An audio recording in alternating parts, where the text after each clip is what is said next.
and I had a brand new GT3, and I absolutely hated it.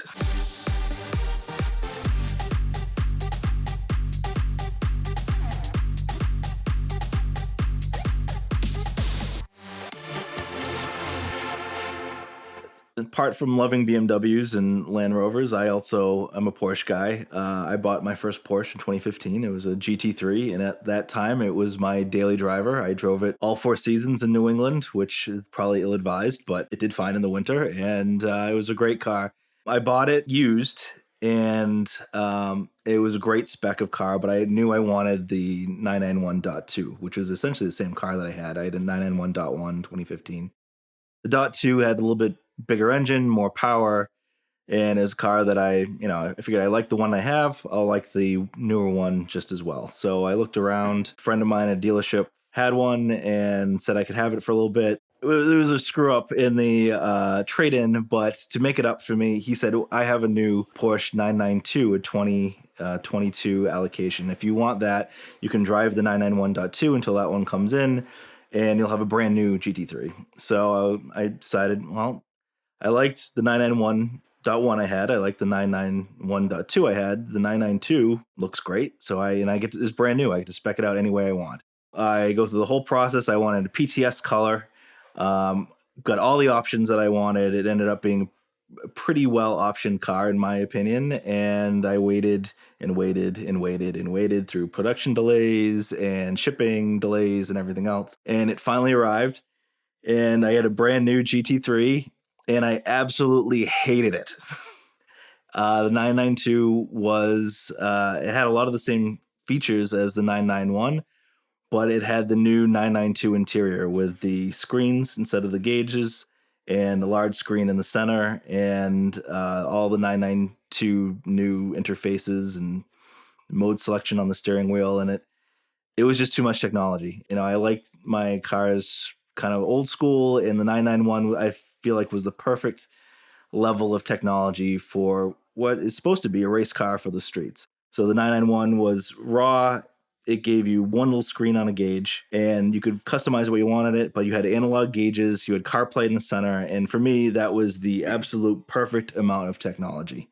The 992 went way past that. It was so many notifications and dings and buzzes, and had you to log on to the car every time you turned it on, and it had start stop, and it was annoying and just not what you wanted for a car or a race car for the streets, in my opinion. I thought the 991 was probably too raw to be a daily driver, but as I had other cars and I got other cars to commute in, I liked the experience of driving it. You got in the car, you started it, it was loud, it was raw, there was an experience. I only took it out on the weekends, and it was something I looked forward to, and that rawness was something that I enjoyed on the weekend, and not being distracted with screens. I stare at screens all day at work, on computers, work on screens. The last thing I want in front of me when I'm trying to enjoy myself is more screens and more notifications and distracting me from ultimately just driving and enjoying the car.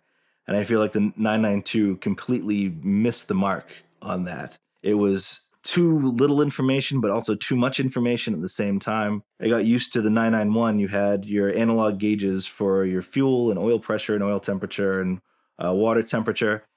And somehow, even with all the screen real estate in the 992, you couldn't get it to display all of that information that you wanted at the same time on the same screen. You had to flip through a variety of different menus, and every time you changed the mode in the car, it would upload a new screen in front of you with different information in different spots. It would randomly move things around where it was inconsistent, and it was just becoming too much of a distraction. Part of the big difference from the 991 to the 992 was the front suspension. They went to a double wishbone from the McPherson that the 911 has always had. And while I'm sure on a track that makes the car way more capable, on the street, I think it made the car much more dull and boring to drive. It also allowed the car to have a stiffer suspension, so Porsche really increased the spring rates on it, which gave it kind of a jittery ride over bumps, and the front suspension was almost too capable for a street car. It didn't feel like you were in like a raw race car. It felt like you're driving a Panamera around town a little bit, where the older McPherson setup in the 991 I felt like was more raw and more fun and more spirited to drive. And I think that's a little something, even though the capabilities of the car might be minusculely more in the 992, as someone who just drives for fun, I'm never going to see the difference on a track or on the street with that minute amount of extra capability. What I do notice is the huge amount of like lack of enjoyment and like just rawness of the car.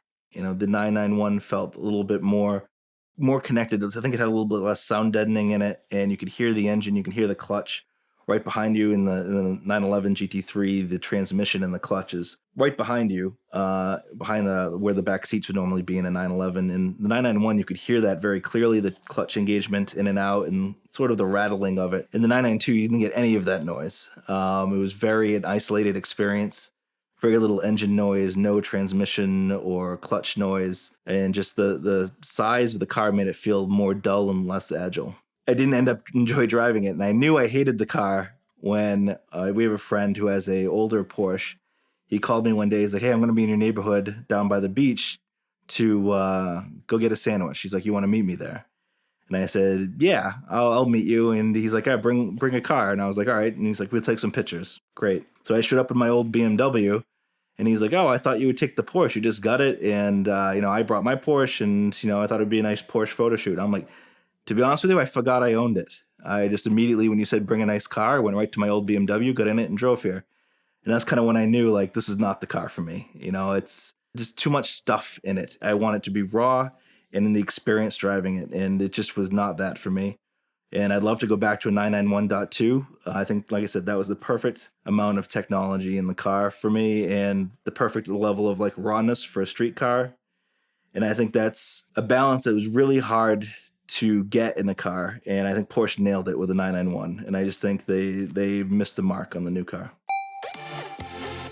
Successful car purchasing is all about knowing your buying power and being able to move quickly, and the best way to do that is getting pre-qualified with Premier Financial Services. Call one of these numbers, speak to one of their representatives, fill out their application, and then you'll know exactly how much car you can buy. You'll approach a seller, tell them you're already qualified, you've got your simple lease set up from Premier Financial, and you'll be able to close very, very quickly. That's why Premier is one of the most powerful partners in the world of exotic car financing, and that's why I turn to them every time I go out and try to buy something crazy.